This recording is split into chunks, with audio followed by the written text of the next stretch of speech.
The Big Red Couch, a podcast about making role-playing games. A group of GMs and players draw ideas from the mystery box and bring their game pitches to you. Welcome, gentle listener, to episode 119 of The Big Red Couch. Today on the couch, in the frosty arms of winter, there is Craig. And myself, Ben, quietly sweating to death in suburban Auckland. Hey man, how's it going? Alright, I was wondering if you were going to go with sort of from the frosty depths of winter to the sweaty ass crack of summer or something like that. That was kind of the vibe I was heading towards there. Thank you for completing that trajectory in the worst way possible. Excellent. So we are off to a spectacular start. Alrighty, and I guess without any further preamble, because you're running on mobile data and I, as I'm saying, dehydrating through my pores, we should, and the fact that we have excellent listener responses from the Audient, without further ado, which really needs to stop, today's prompt is Home Improvement / Ghostbusting TV show. Conveyed to us by our faithful Sergeant-at-Arms, John Rio, from James Nichol. Possibly from beyond the grave, or possibly just from his blog. We're genuinely not sure.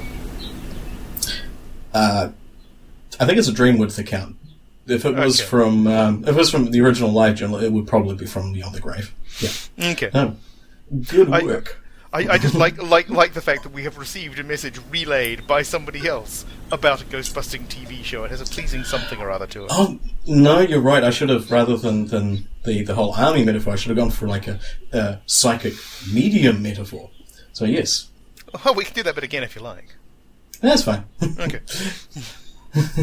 All right. So we are genuinely as bad as we are. We just try and round off the edges.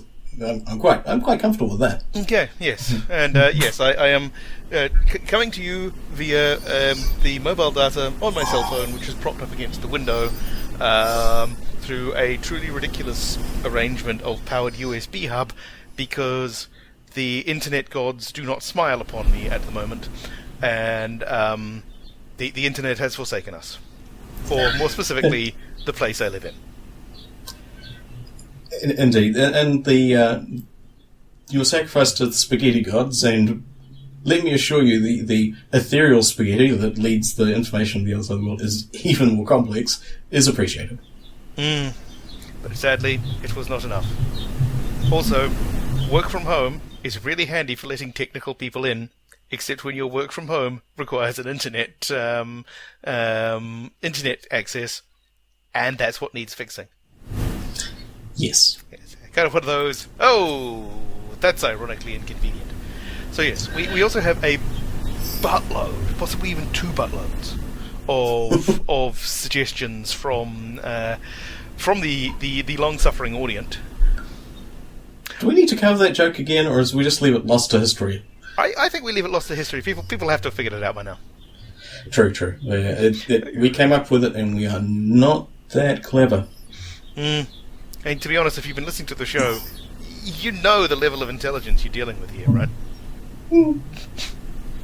Anyway, so Home Improvement / Ghostbusting TV show. I have an idea. I started with a different idea, but then I read the suggestion that John made for his idea, and very much had to report that the HMNZS Craig's episode idea had been lost at sea with all hands, torpedoed by John. So I don't think we can complain about that sort of thing happening. No, to be honest, I'm surprised it took as long as it did. So I came up with something different. How about you? Do you have an idea? Or I have a couple of things that could be allegedly poked in the direction of an idea. Maybe we start off with John's, because it's complex in as much as we are going to be able to relate it verbatim, as we often do. John has basically hacked InSpectres to be a home renovation show, or to be the story of a home renovation show in progress as you play it.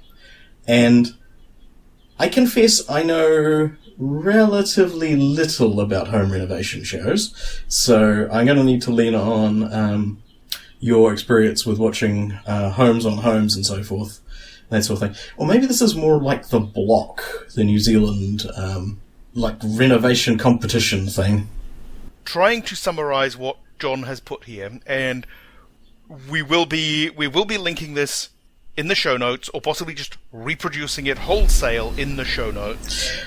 Let's get John's approval there, because yes, it's on MeWe, and you can easily find it if you figure out what MeWe is and figure out what our group is called. I'll leave that as an exercise to the listener. And I'll see whether I can put a link on the page before the episode drops. No, MeWe doesn't have a link export. There's no function for that. I think that is deliberate. Even for the community itself? The community itself is fine. It's just that you won't be able to link the particular thing. I think that is deliberate, but it is a new thing, and I'm not too sure. But John Rio has taken the entire structure of InSpectres and has gone through each of the way that you engage with collecting your NPCs, the way you structure finding the property is the same way as you find a job in InSpectres, and yeah, he's broken it down really well, including a few bits of colour commentary along the lines of, Joe, take a look at this. Oh, geez, that looks like Echo. Tapping the wall. No, look at the wall. The foundation's cracked. Yeah. Also, Bill, what did you find behind that walled-up door? What we have here is what you call a dimensional portal. Through the doorway at the jungle on the other side. It'll take a bit more than mortar and brick to clean that up. Yeah. So, and it's still a sketch of a system, and it does lead into links and so forth. They sent about the House and House 2 movies from the 80s, which hilariously was used as the basis for at least one role-playing game when I was at school. I think it was run in GURPS, and someone pretty much took the story from the movie and walked us through it. I never saw those movies. They're kind of funny. The clip, there's a John Ratzenberger, the Mike Andor Bill character from those little bits, who is a handyman used to dealing with impossible dimensions and things going through going into other realities, so, and very much a plumber of the apocalypse kind of character. Even in that clip, the casual homophobia was very 80s, but I remember enjoying them because they're relatively lighthearted, and they felt kind of like a scenario someone was kind of coming up on the fly. This is possibly retroactive for me experiencing as a role-playing game before actually seeing the film. But yeah, they had a light touch and pretty funny. Age and time may not have been kind to them, but I do have fond memories, which I may go and seek to destroy by rewatching. I might have to watch them. I will also mention Taz's response to John's idea, which is a somewhat more helpful version of mine. Craig's idea was lost at sea with all hands. Taz's response reads, "Very nice." Wads up his InSpectres hack and tosses it in the rubbish bin. "Plan B! Throw it all against the wall and see what sticks."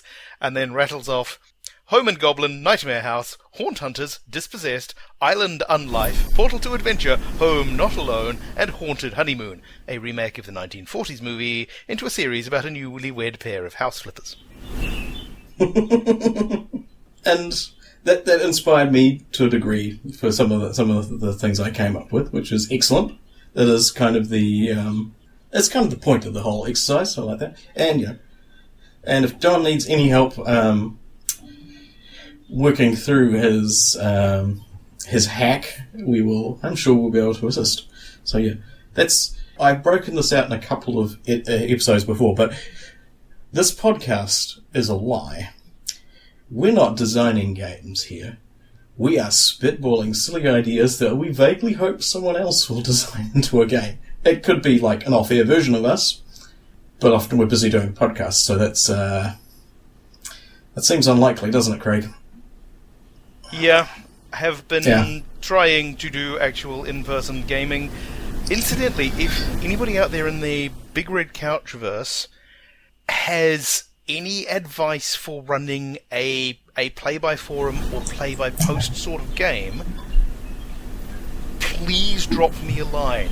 I have been attempting to run a game based on one of our very early episodes, Apollo Rising, with Kevin and Tonya, the two other original hosts of the show. Because of time zones, the last time we were actually able to play the game was March. Wow. Yeah, because basically, because of that 12-hour time difference between New Zealand and the UK, all it takes is somebody to be busy, somebody to have not slept well, somebody's horrible cats to have kept them awake, and it's really easy to just not be in the right space for gaming. For almost a year. Which did make me wonder just recently, is play-by-forum a thing? Oh yeah, absolutely. I would check both Fear the Boot and Happy Jacks for advice on this, because they have tons of advice on various things. It's a bit specialised. It seems unlikely they would have missed this one. Yes, indeed. And they do have games and forums. I almost ran a play-by-forum back in the BBS days. Like it was like Colonial Marines thing set on a planet where they mine asteroids by blowing up the asteroids in orbit and driving around in extremely heavily armoured harvesters to pick up the chunks that rain down. And it nearly happened. But there is technology and principles that will let you do that. Setting out a good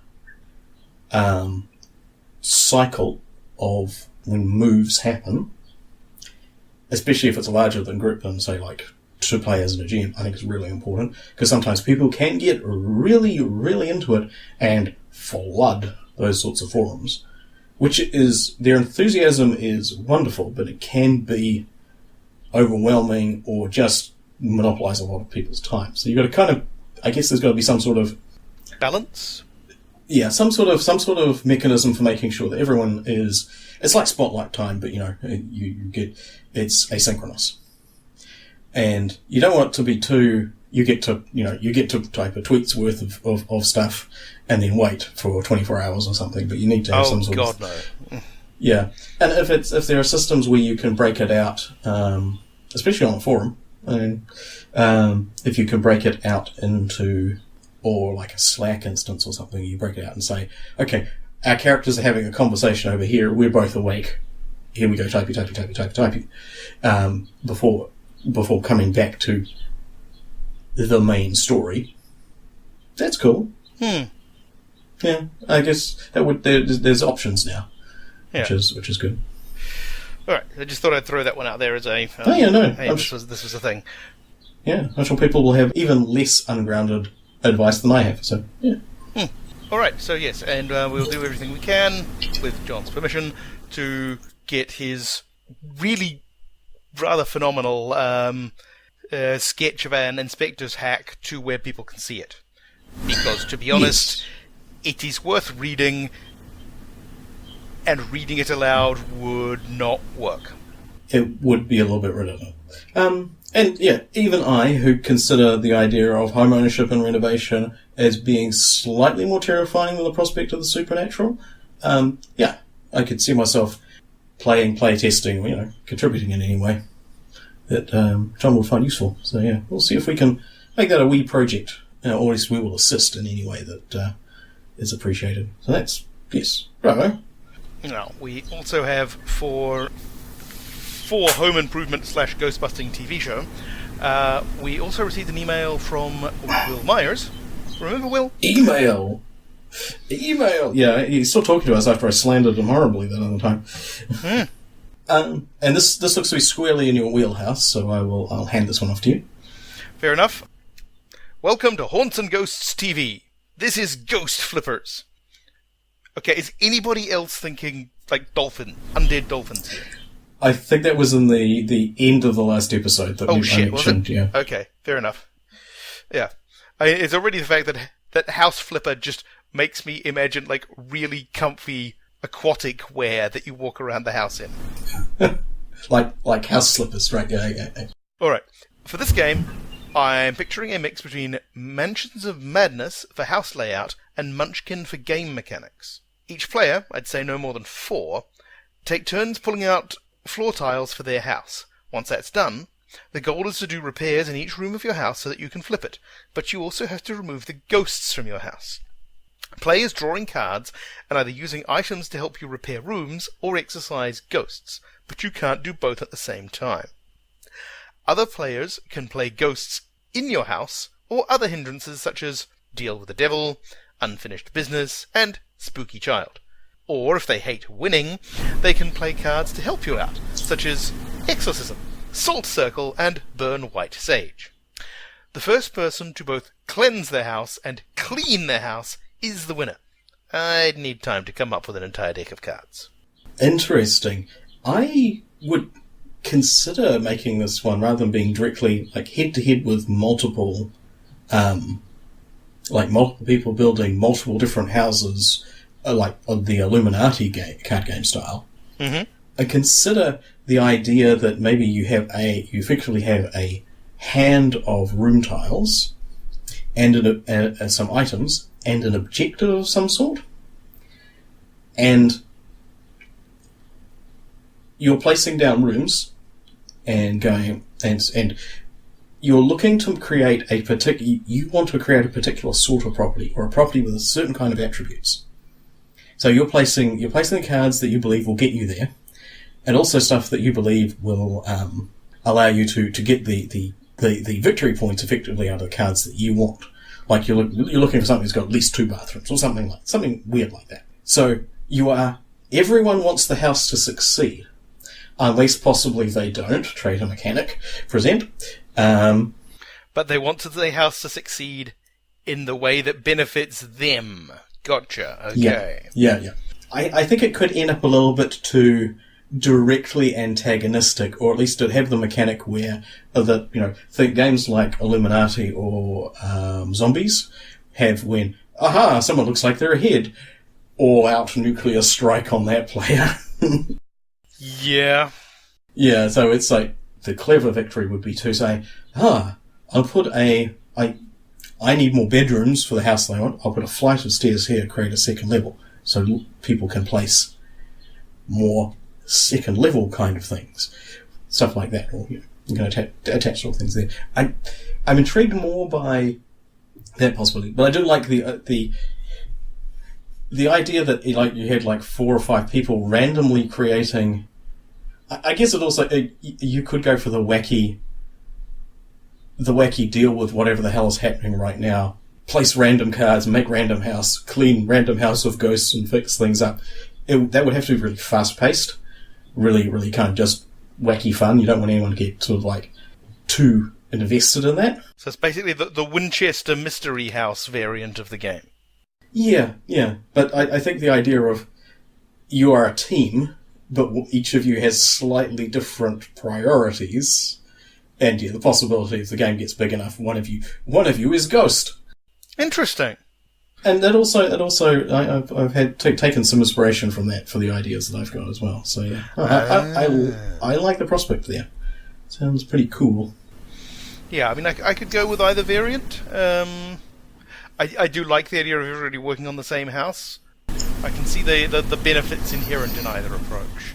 You could have a lot of fun with, and I'm borrowing this blatantly from the board game Villainous, you could have kind of a themed deck for each player's house.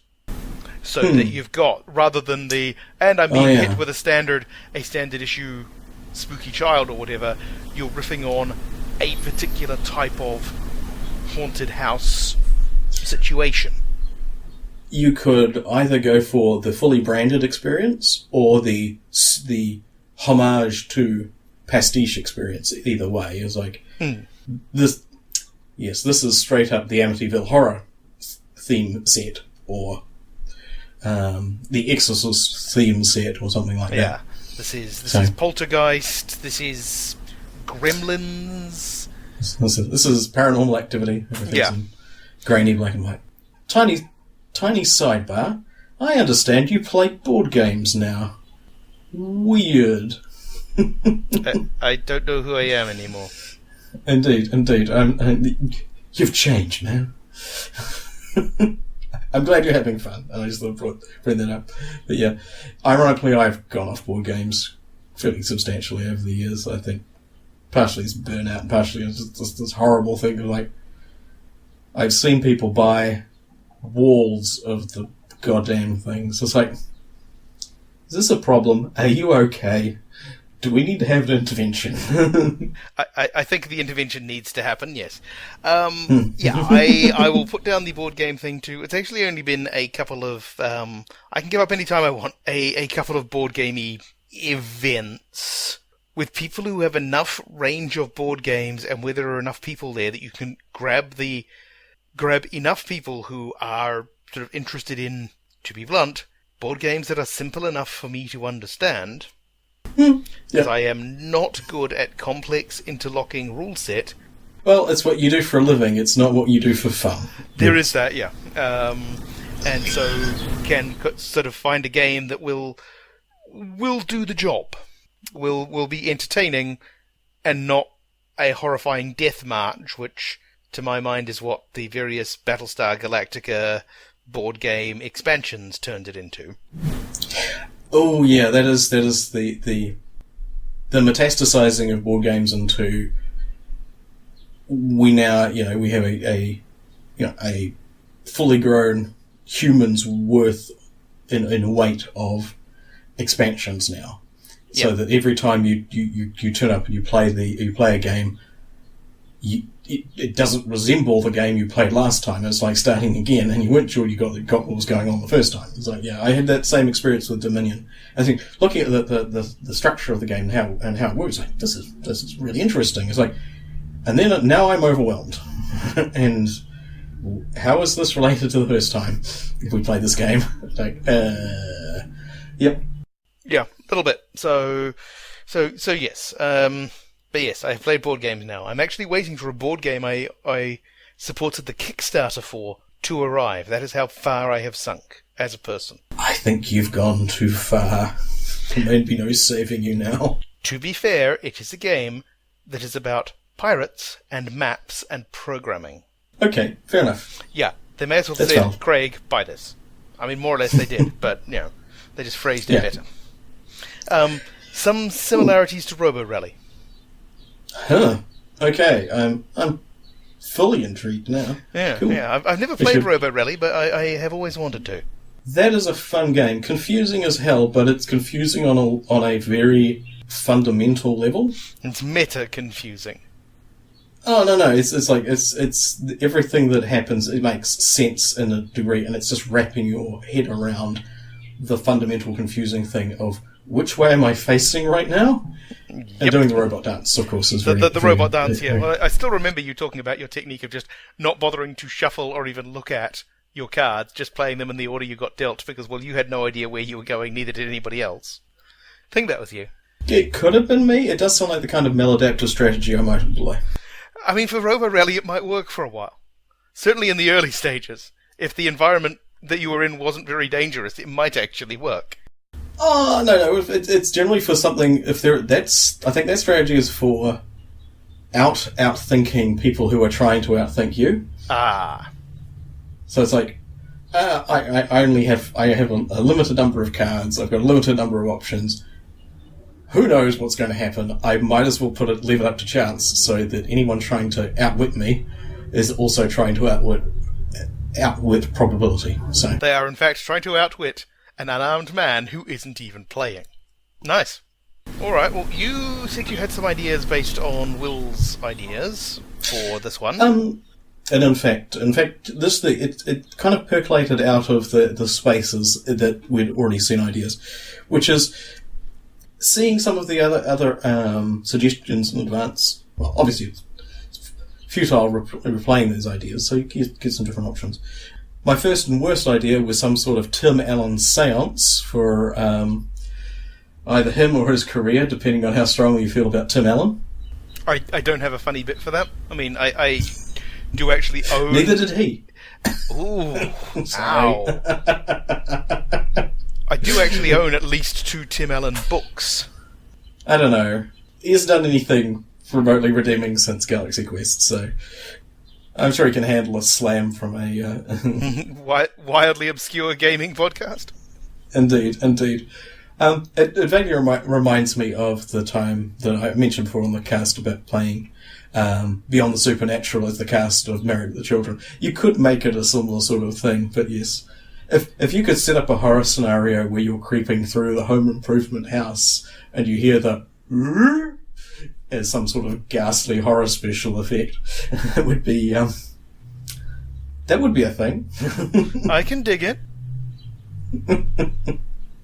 But yes, apart from just judging, apart from doing that sort of thing, you could get some comedy terror out of that, I guess.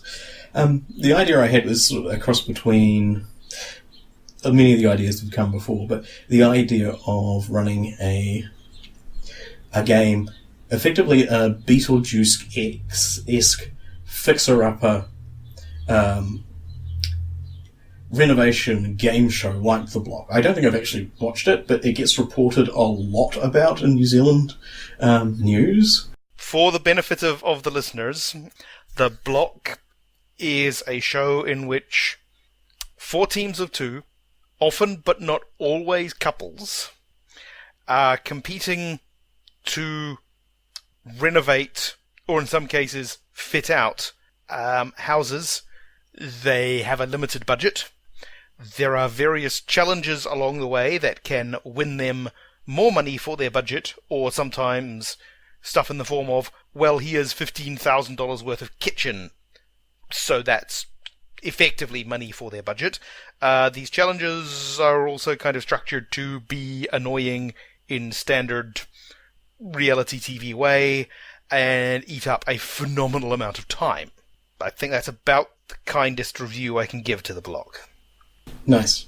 And I'm amused that the original 4 block houses just outside Takapuna, which I live within the vague vicinity of, have either all been pulled down for apartments at this stage, or have been turned into offices to manage the pulling down of the others turned into apartments. They weren't homes. They were also sort of turned into like commercial offices or little business outfits very shortly after that. That was like 10 years ago though, wasn't it? The first 10 or 11 years ago. So yes, and because of the horrible price increases in property in Auckland, they've had part of the recent ones, I don't know if it started off like this, was the idea that the part of the score would be getting the house auctioned, and then the money you get back would be, I think you would make the contestant would take the profit or something from the original house. I did watch one season. The winners got somewhere north of 300,000. The people who came last would have been better off being on an unemployment benefit from an hourly rate point of view. Yes, especially the hours that they work trying to keep this crazy thing going. And there's been various sorts of reality show dramas. People being made out to be villains, people actually villains. Contentious things like same-sex couples and so forth. It's like, yes, contentious in a very broad sense. But But yes, the bit where they suddenly discovered that, oh, these people have done this huge amount of work and they're going to flip this house, and the prices means that they've made next to no profit. Is the property market tanking? It hasn't still entirely, so that may have just been an anomaly. But yeah, the people starting to freak out, thinking the housing economy is crashing because of a reality game show is kind of funny. It is a little bit funny. Except for the housing crisis itself. Ooh, I should definitely link Philosophy Tube's housing crisis superhero thing. It's amazing. Your folks will love it. Okay. I'll link that through. The housing crisis explained in terms of deep superhero lore. Liking it. Okay. Yeah, nice. Anywho, my idea was that rather than having... maybe I've seen a little Homes on Homes. I haven't seen a lot of sort of these renovation shows and so forth. Maybe Grand Designs or something like that. But that's a little bit more. Call me Ishmael. That stuff is a little bit extravagant. A little bit, yeah. The show of people whose grasp exceeds their reach sometimes. Yeah, it's quite. You're never not impressed at their vision, but it's like. Wow. Anywho, the idea that it's sort of like in a sort of a Beetlejuice sort of universe, that you're trying to fix up an old stately home or something, but to satisfy two sets of tenants, corporal and non-corporal tenants. So nice. The idea that you are effectively, and this could be, it literally could be, it could slot in as an adventure into the into John's suggestion. There's like, oh yeah, we're trying to renovate this building and rehabilitate the inhabitants enough so that people could live here, not just live here. So that seemed like a possibility. Then again, just like arming Holmes from Mr. Holmes from Canada with crucifixes and stakes and so forth, and having to do renovations with it on haunted houses would probably work as well. I'll be honest, I did try to come up with an idea based on that. Yes. A nasty case of vampires. Yeah, that could be fun. The thing I think I also came back more to would be a this is getting the gravity of the reality TV show premise dragging me way off beam here, is the idea that you do a real life / Big Brother kind of show with a bunch of flatmates. Except the twist is the place is haunted, and one of the flatmates may not actually be living there. Nice. And none of the flatmates know who the deceased flatmate is, and they've got to kind of try and find out and figure out what's going on there. Of course, if you're running it as like a one-shot con game, the twist, the M. Night Shyamalan special would be, they're all dead all along. And you play it like a paranoia secret society thing. It's like, nobody can admit to being the ghost or whatever the challenge is failed, but they can't not suspect the other people despite knowing that they're the ghost. So they all think there might not be only one ghost. Oh, initially maybe not even that. It's like, oh, I'm the odd one out. I'm the ghost. But no, they're all the ghost. Interesting. I'm trying to think of a name, but like Flatline Mates is a bit... Doesn't quite scan. Yeah. No. And Flatmates isn't a universally understood concept. Yeah. Roommate has different meanings based on where in the world you are. We'll have to workshop that around. But yeah, as far as like a one-shot game, the idea that playing off the... Not me. Yeah. possibly close to the InSpectres, or to maybe Primetime Adventure, the idea that you have these, like, the confession booths and so forth, but the idea that these people tiptoeing around going, aha, I must pretend to be looking to find out who the ghost flatmate is, but not let on that I'm the ghost flatmate. Could be amusing. I think for a con game, I would want to... Unless you wanted this to be like Are You a Werewolf? I would want the who is the ghost bit to not be the sole focus of the game. That there should be something else, part of which is who is the ghost, but it's not the only thing. Because if somebody figures it out fairly early on in the piece, either by luck or judgment, or being just very trope aware and then lucky. Yeah. Because you have to get the feeling that people go, aha, I knew it all along. Say that a lot, and they may be, it may be the selection bias that is getting them. Yeah. But that would be an entertaining one. Yeah, I'm not sure what the other thing that you would be doing would be, but that would be quite entertaining. Yeah, maybe there is, if it's like treasure concealed inside the house, maybe it's like an escape room. I was wondering along that line. Not like it's like a physical treasure you could like tear the walls down to find, but there might be clues and things and so forth, and they're looking to figure out the way of breaking the code, but the code is within the things inside the house, and it's not. I was wondering about, because I was just thinking if it's a reality TV sort of setup, and there's a ghost flatmate. What if you've got the circumstance where the producers are aware that something's gone wrong, and that there is an extra person in the house that shouldn't be there? So you've got the circumstance where, just to sort of effectively to dump extra information into it, for whatever reason, possibly to do with ratings, they're not just cancelling the whole project, but they are trying to indicate there's something wrong here. Figure it out without 100%, effectively without breaking the fourth wall. You would need to come up with a reason other than ratings to do that. But, oh, no, you don't. Oh, no, you don't. That would be perfect. It's made me think actually, of... that's Ben Elton's Almost Famous. And a tiny bit of Cabin in the Woods. Oh, yeah. Yeah. Right. Well, okay, it's not... That's the meta commentary of Cabin in the Woods. We do these things because the audience demands it.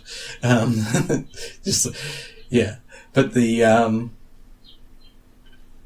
As you know, I was thinking maybe twisting on. I mean, you could take it directly to The Good Place. Actually, I might not go any further there because that's kind of a spoiler. So yeah, I'm only like 2 episodes into The Good Place, so it would almost certainly be a spoiler. But yeah. Okay, I will shut the fuck up now. Cool. But yes, you could have some fun with that to kind of throw extra information,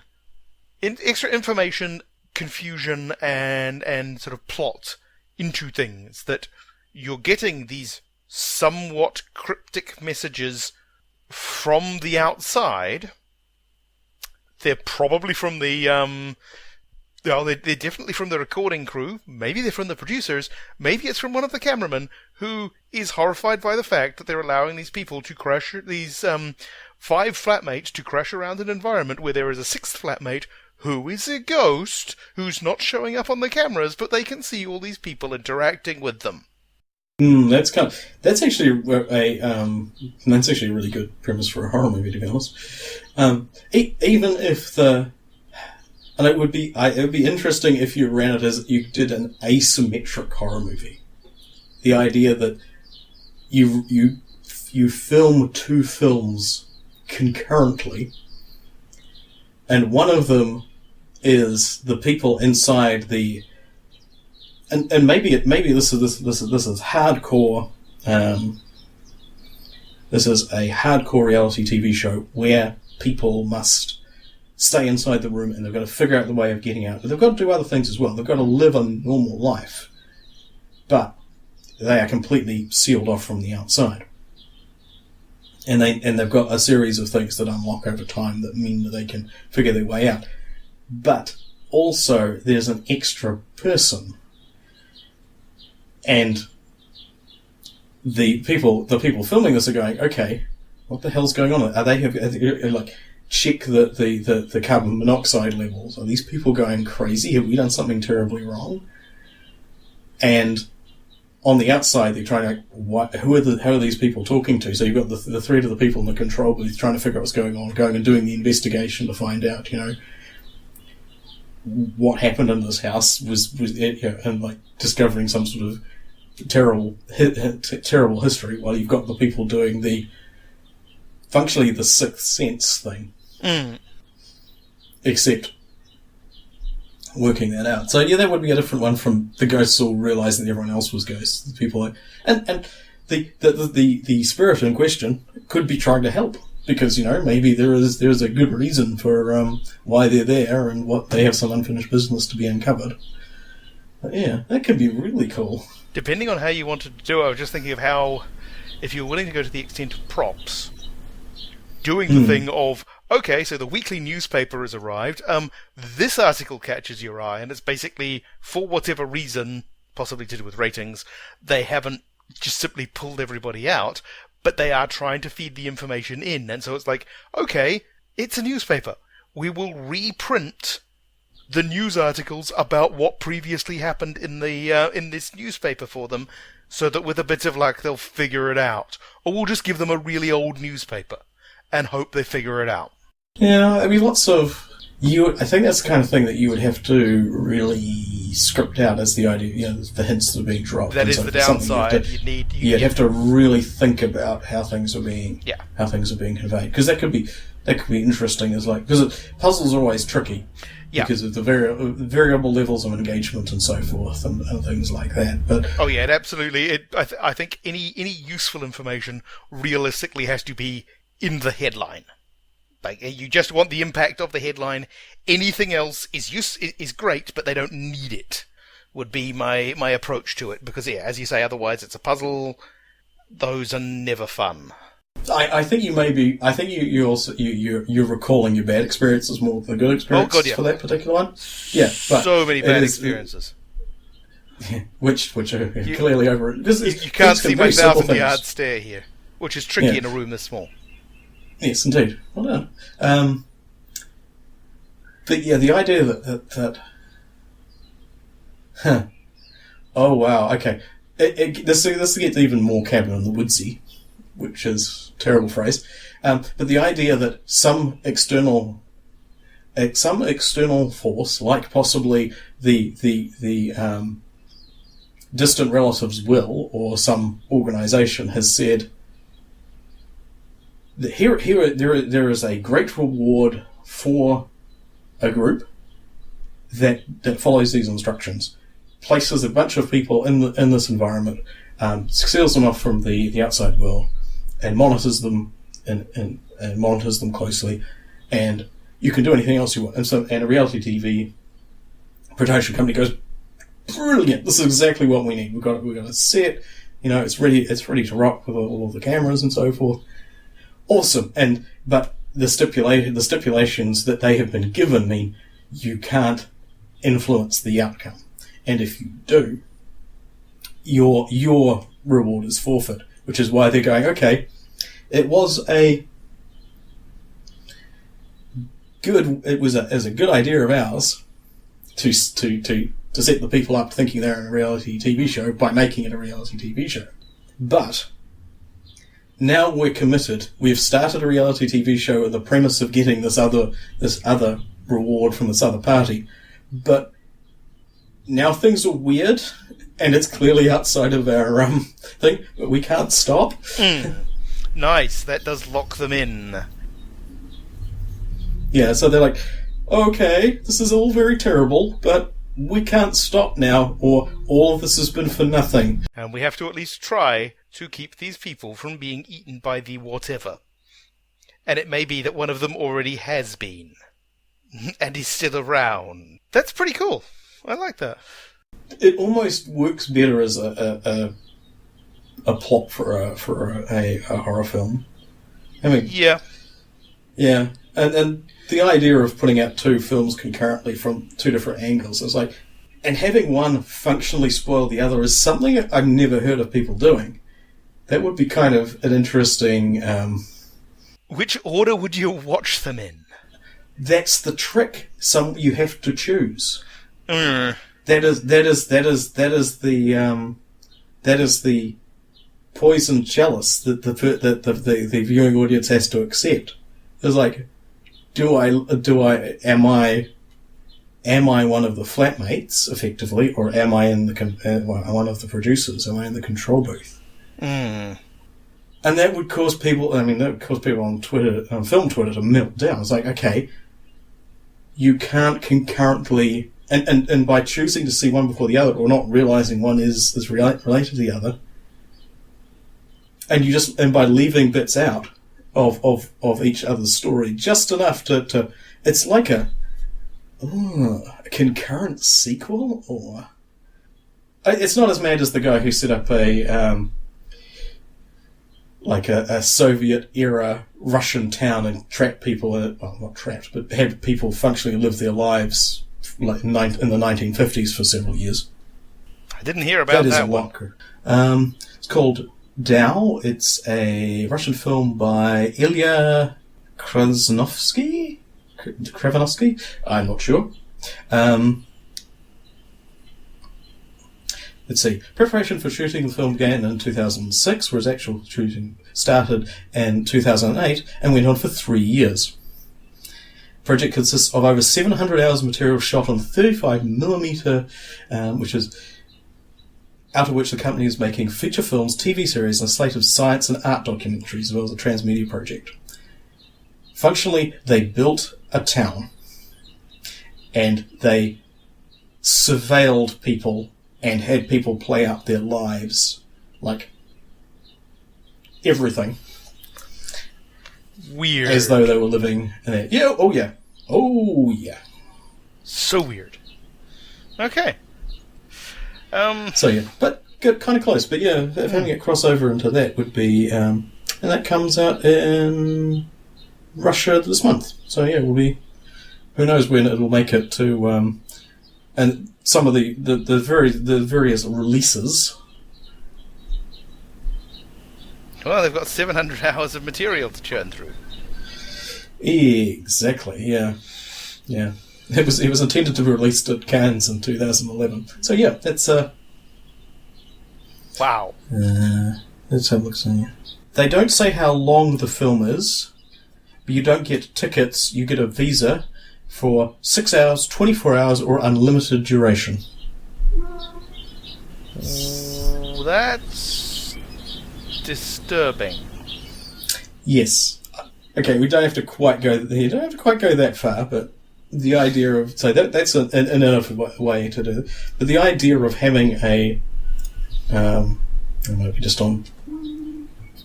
I might just be watching too much film YouTube. But the idea of concurrently shooting two films, both of them functionally bottle stories, but one steering into the other, and then releasing them concurrently and making critics and audiences choose which they are going to see first, and like this.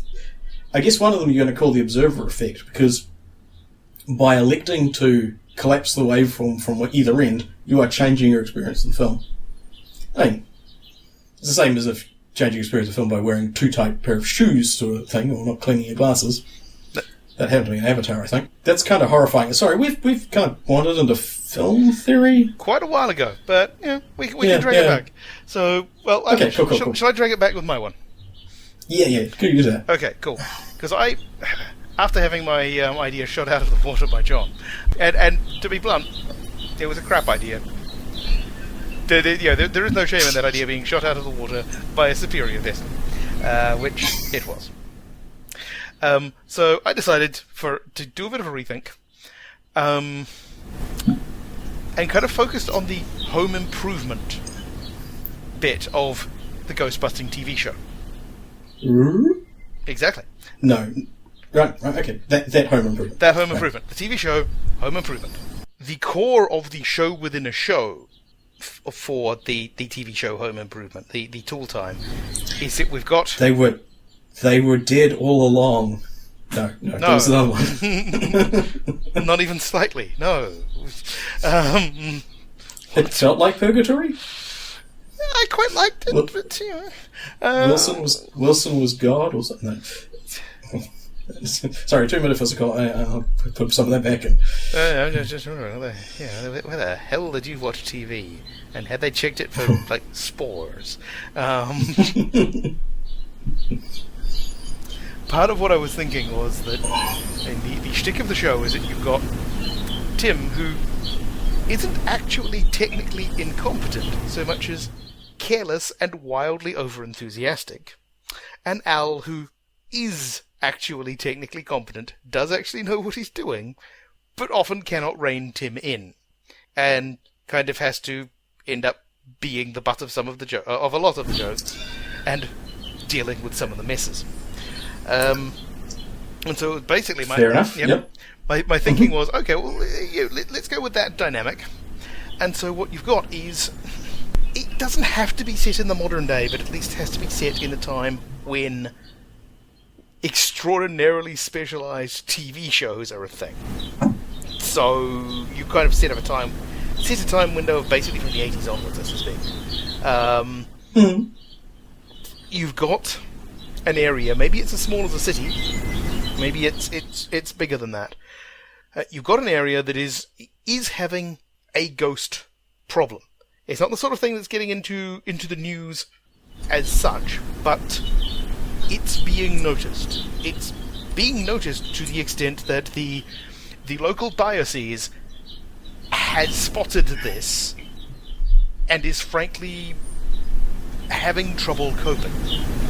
And so, in a truly sort of brain-spasmy attempt at outreach, they have funded a Ghostbusting exorcism TV show to try to put out there the basic information. So this is not you can exorcise the devil himself. This is more okay, here's how you keep the ghosts out. And so they've gone and found a good face man for the show, they think, who maybe actually went to seminary at some point, so knows a little bit about, at least, can talk the language.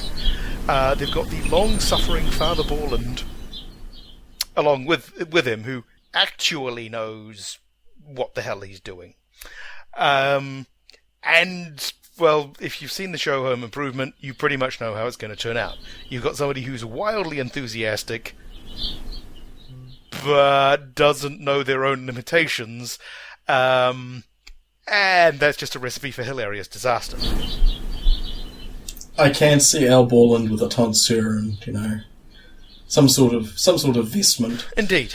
Sister Heidi wheeling out the next dangerously liturgical contraption. Exactly. An ornament, an audience of folks. I mean, I figure this is showing on cable TV sort of before, yes. Slightly after Bassmasters and before the Chase and Sanborn hour. Kind of, we're not dealing with a particularly popular show, and you've got to assume that most of the people who tune in are tuning into it, assuming that this is a gag, that this is a comedy show, or is at least the equivalent of a TV psychic in terms of whether anybody will actually admit to believing anything that's going on. Possibly the goal is, well, we don't actually care whether they believe it so much as they remember it when things start to go weird. They remember the burning white sage. They remember the salt.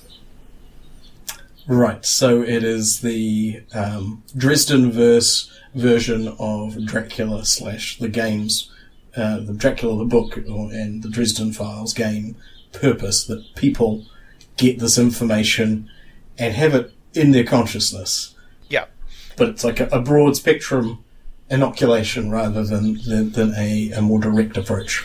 Indeed, because within the context of the home improvement TV show, they were showing things like, well, this is building a bird box or a toolbox or fixing a toilet. We're not building a house.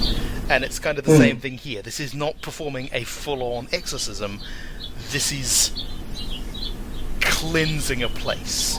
I mean, I think the show should probably be called Bless This House. Nice. Absolutely. Yes. I was thinking of system, and I mean, InSpectres came to mind, but then I kind of had let's call it a brainwave, that I don't know whether there is room in the gaming space for a somewhat comedic take on Apocalypse World or Apocalypse Engine, but you've got Apocalypse World, to my very limited exposure to it, seems to work very well where you've got quite strongly typed characters. And in the case of what is effectively going to be a show about, or a game about a show, and also the world wrapped around that show, because I figure they're going to go and do site visits when the budget stretches to it, or when something's interesting enough. They're going to have stuff occurring in the studio, but a lot of the fun of the game will probably be the things that happen wrapped around it.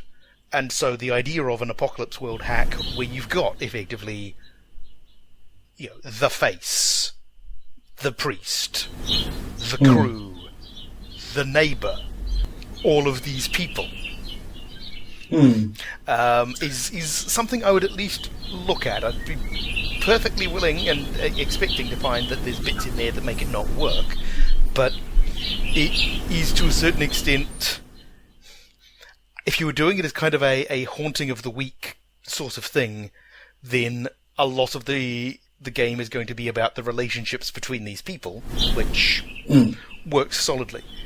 If you wanted to do it as, by bizarre fluke, even though you've got the full weight of the local diocese and possibly some people called in from head office, as it were, trying to figure out what's going on with these hauntings, the people who actually figure out are this stupid cable TV show, and they're the ones who end up dealing with Vigo the Destroyer, or whoever, depending on how Ghostbusters were going here.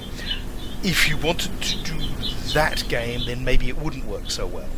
If you've got a plot arc that is leading up to a really big confrontation, then again, maybe it would. There are any number of the playbooks out there. I'm thinking specifically from Masks. There's a fair few of those that kind of have the idea that you're going to come to this crux point in your character's development, and it's very much a make or break. And all characters eventually grow up to a degree, and that means shedding some of their youthful characteristics. They don't quite have adulting as a move, but close. And that's an intriguing take. Yeah. As I say, I don't know whether there is a space out there for a somewhat comedic Apocalypse World hack, but it might be worth a look. I think Apocalypse World, even if you play relatively light-hearted, the feels are real. Even if the threats are relatively, most Apocalypse World games, the threats are present and dangerous and are coming to get you, because that's fundamentally what the MC's job is, to make sure that the characters' lives are interesting and exciting. So it's a tricky one. As far as it would be possible to go too dark and lose some of the lightheartedness of this is a crappy cable TV show that nobody admits to taking seriously. What you're describing is Ghostwatch, where they go for this lighthearted, do you believe in ghosts? There's Craig Charles being Lister and fun and being very, very, very empathetic and serious when talking to people who are dealing with this. It's like, oh, let's go to the phones, and then suddenly it all gets terrible. Okay, so that might that could actually work. Yeah, if you didn't want to do the episode of the week thing, then going with the Ghost Watch model of just things get worse and worse. Yes, it's like, do you believe in ghosts? It's like, it's eating my face.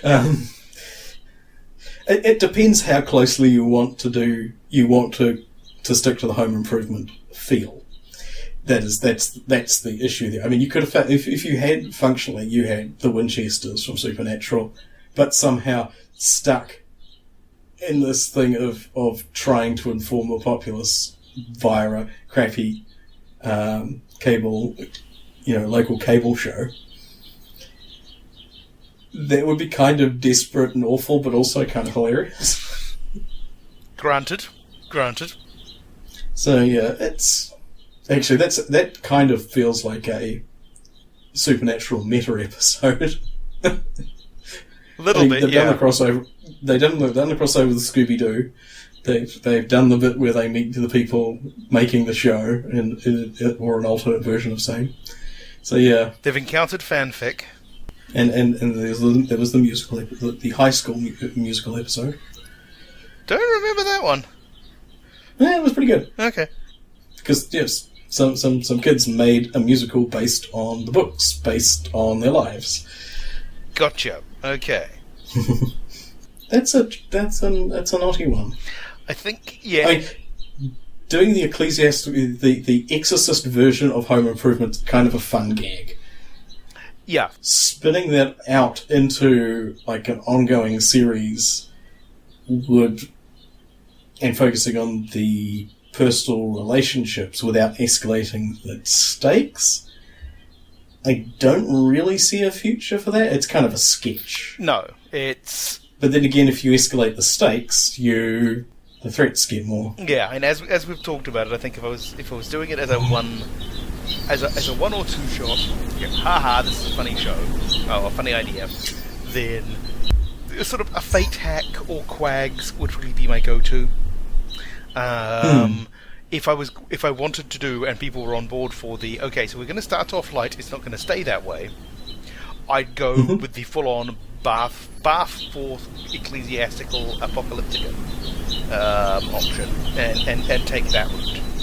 I quite like the idea of the outreach though, and it's like, and have it really be like a good-natured open house where they get in the Shinto priest and discuss their approaches and so forth, and make it real good and wholesome, and then have it spiral into the we are the last best hope somehow, but have the real treasure was the friends we made along the way kind of outcome. That would be cool. That'd be cool. And a little bit sacred. I like the idea of Wilson was dead the whole time. It's literally just a hat floating above the. Oh no, because I mean, you just never see this one particular portion of his face that you never see, and then it turns out that he's been helping along the way. He's genuinely on their side. He's genuinely be useful.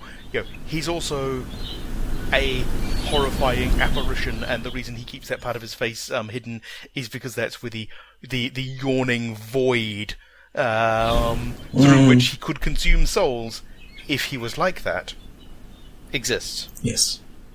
Yeah. That's there's definitely some options there. The whole premise, keeping all of those parts of the premise aligned, that is going to be a feat. But I like it.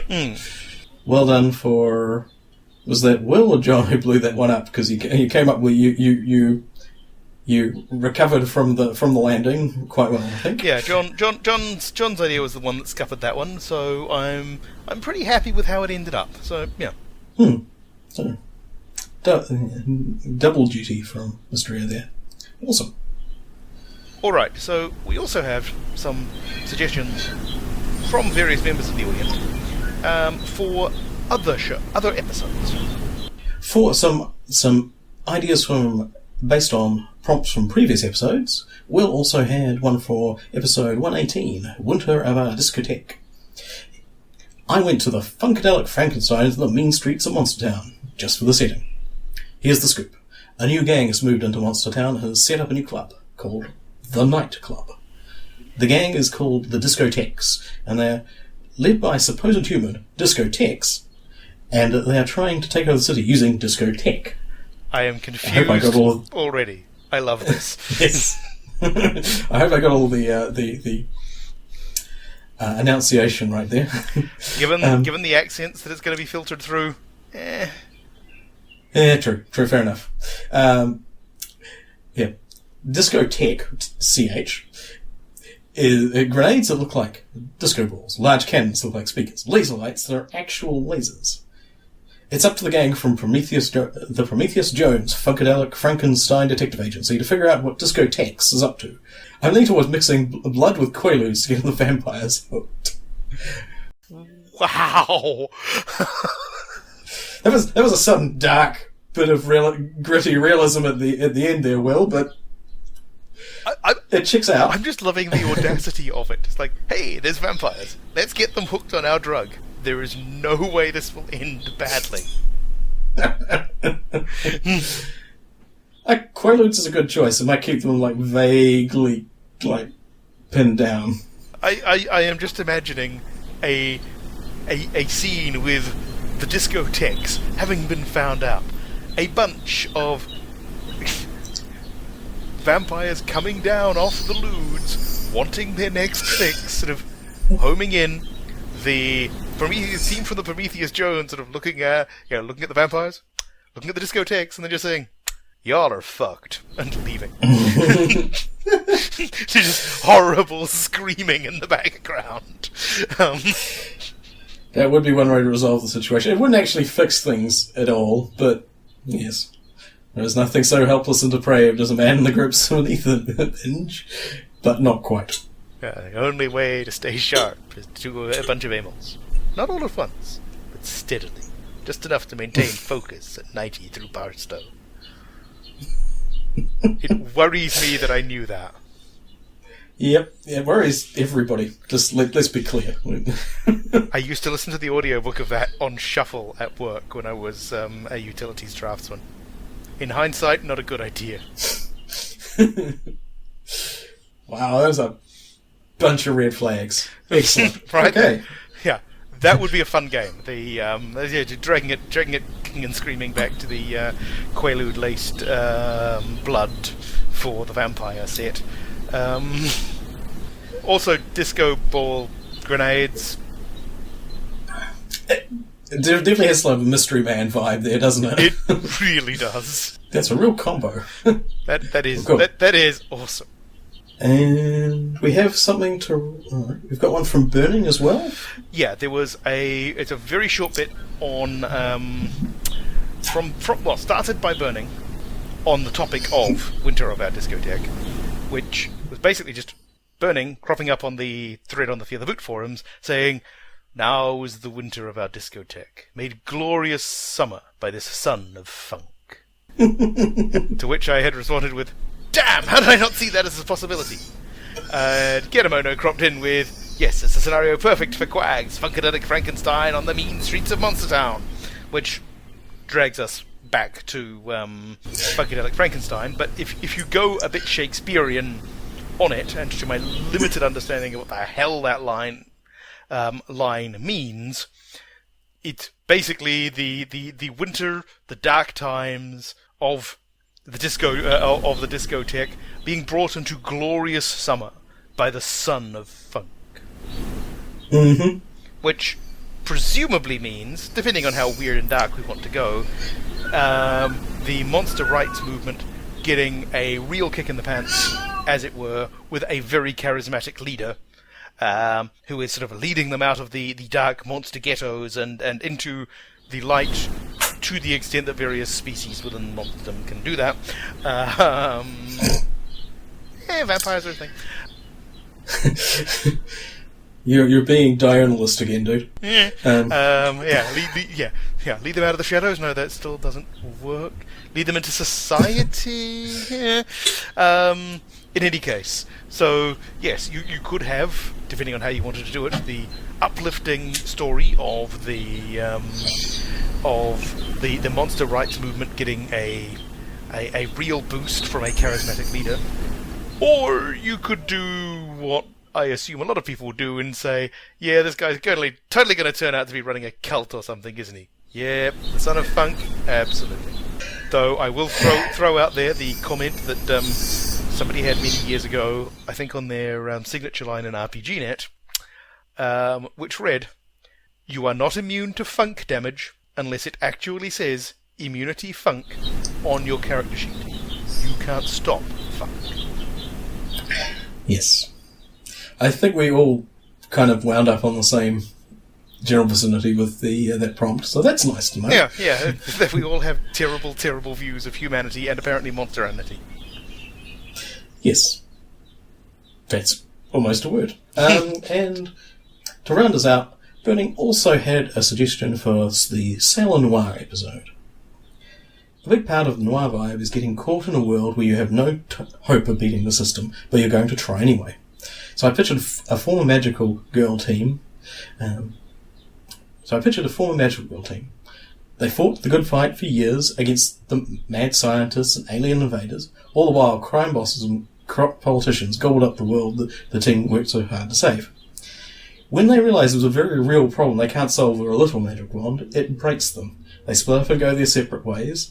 Years later, there is an exciting incident that makes things personal. The death of a mentor might be a cliche, but it's a pretty good option, at least gives you an idea. And so they get the band back together. By damn, they're going to fix things, even if they have to burn down everything to do it.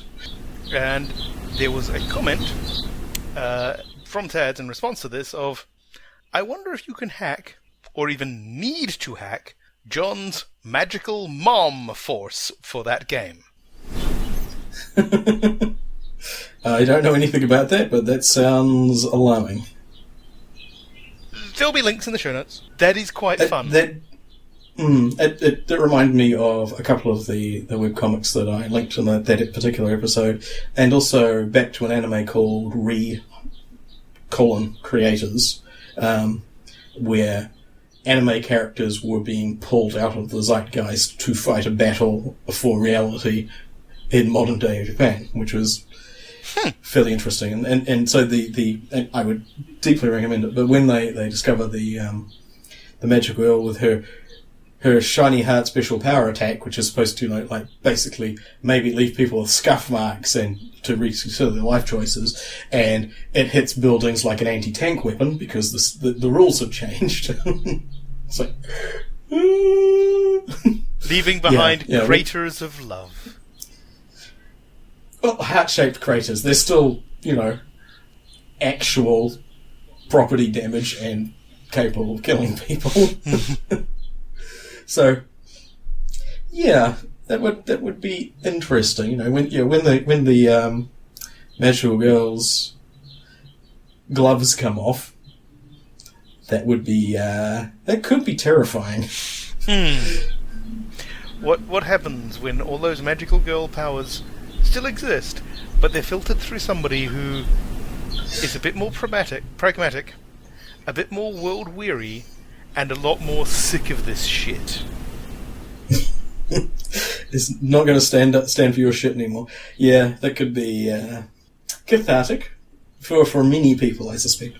Cool. Oh god, you put this in the hands of the wrong people, by which I mean role players, and they are going to do things with the magically appearing shoujo mallet that were never meant to happen.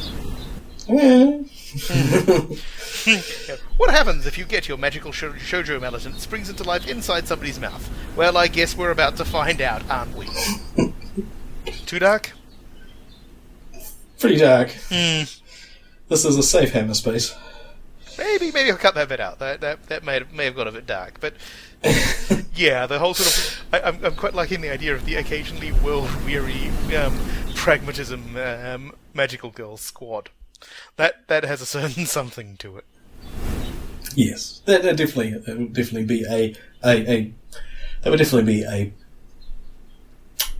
an aesthetic to pursue. So, cool.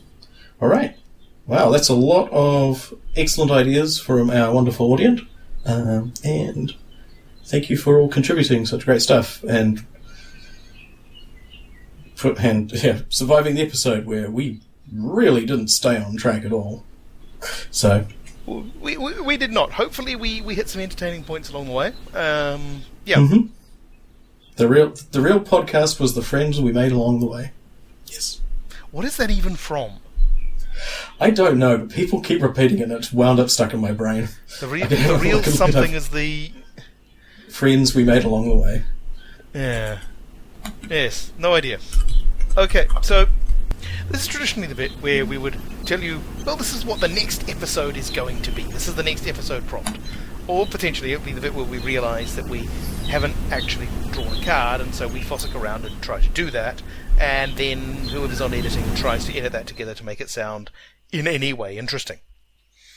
However, we had the thought that we might try something a little bit different with this one, and so instead, we've basically got 4 ideas, 4 prompts for the next episode.